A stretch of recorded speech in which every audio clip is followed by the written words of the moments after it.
So this is David Risher on refocusing Lyft. David, we know where your focus is, right? You stand to make a huge, huge bonus at any cost. But we're going to keep on exposing, as you can see, going dark, right? Risher's going dark. We'll see what he has to say. Up around 80% since David Risher took the helm almost a year ago. They're still underperforming Uber during that time frame, which has seen shares more than double since last April. But over the last 3 months, a different story. Shares up nearly 40%, beating those of Uber. Joining me to discuss his first year at the helm and his renewed focus on the core business is David Risher, renewed CEO focus of Lyft. on customers. David, great to see you at One Market, feeling a little homesick. Deirdre, it's not the same without you. Where are you? It's also the location. We sat down for our first interview right when you took this job a year ago. My first question to you was, what would you do first as Lyft CEO to turn things around? You said you wanted to be competitive again. How have you been?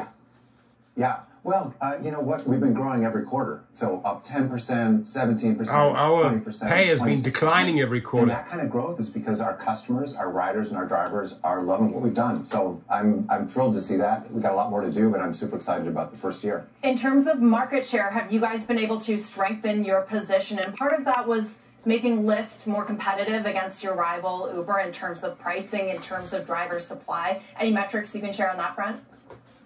I mean, look, when I started, I said we weren't really going to focus just on market share. I think we were maybe in the high 20s at that point. Now we're sort of in the low 30s. My bigger focus is on, Women Plus Connect, online pickup promise at the airport, 70% driver earnings guarantee. These are the types of things that... Hold on. So right now, still in April, you're still lying to the public saying 70% earnings guarantee.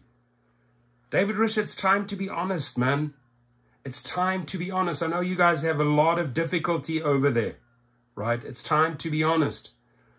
You're taking out all these fees, and it still isn't 70%. You're hiding all of those fees that you are taking out, including your giant insurance scam. So this guy needs to start being honest with the drivers. Here's the bigger problem. And I'm going to make a video on these This is like a pressure cooker, ladies and gentlemen. The more you lie, the more you F over drivers, the more you push these families aside that have lost loved ones, right? Because you're not offering safety on the platform. The pressure cooker is growing. The pressure is growing. What happens when that pressure cooker goes off?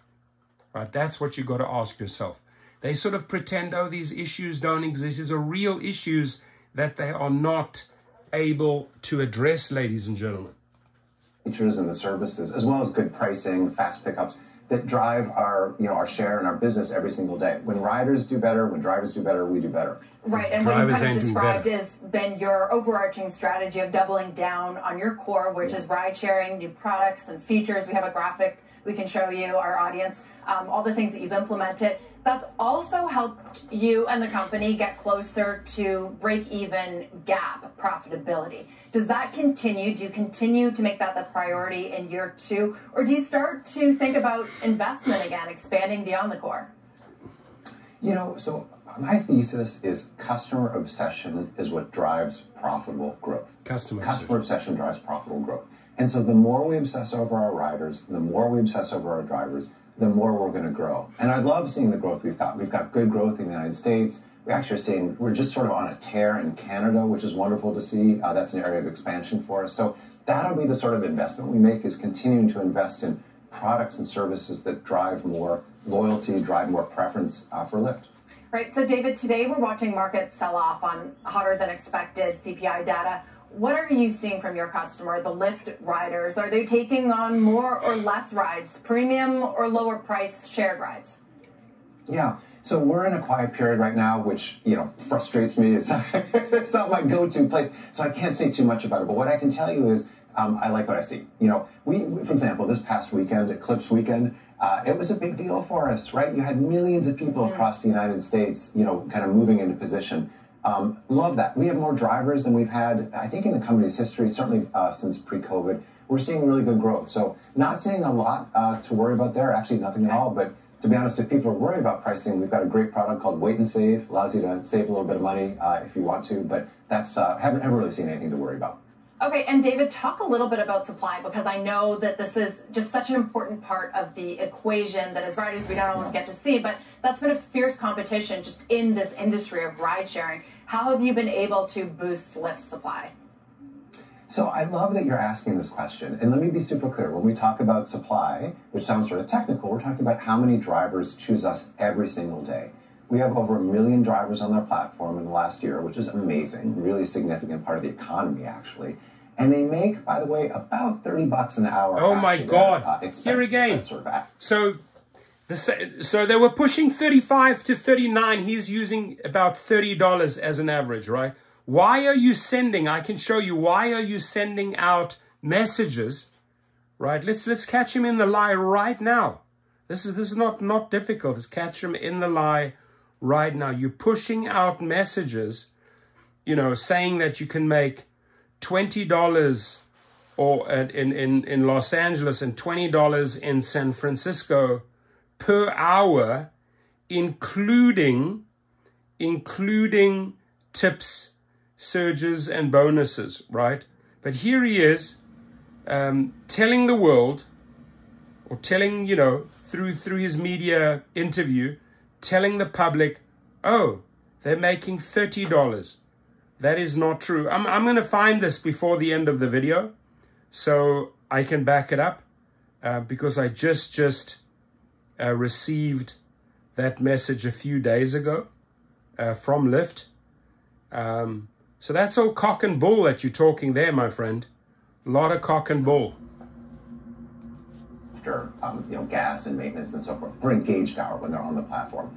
So the first most important thing is you got to make sure the drivers are paid fairly. Where's the 30? And that's what we did when we instituted something called the 70% earnings guarantee, which means they'll always make at least 70% of what a rider pays after certain fees. There it is, 20. When you ask about driver supply, you're really asking, you know, are we doing a good job attracting drivers, retaining drivers? And again, we have more drivers than we've ever had. So it's a great story. It's a great lie story. It's a great lie story, your 70% bullshit.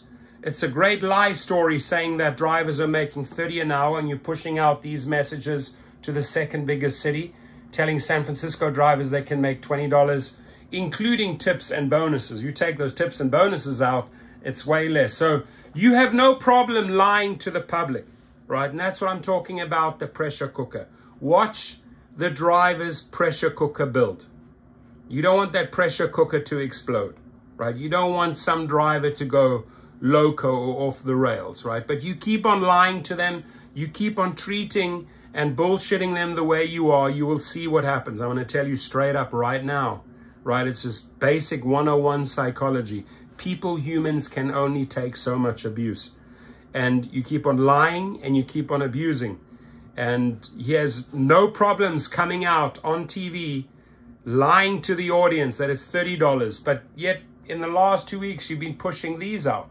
Then you're talking about your 70% guaranteed earnings. You take all the other bullshit out and you fudge the numbers here and there to get to your 70%. You're not telling the public what you are taking out, because if the take rate, if you would just compare apples to oranges, right, the drivers are getting between 30 to 50%. 50 to 70% is going to Lyft. Do not give us the bullshit story about the 70%. Your comments, please. I'd love to read them.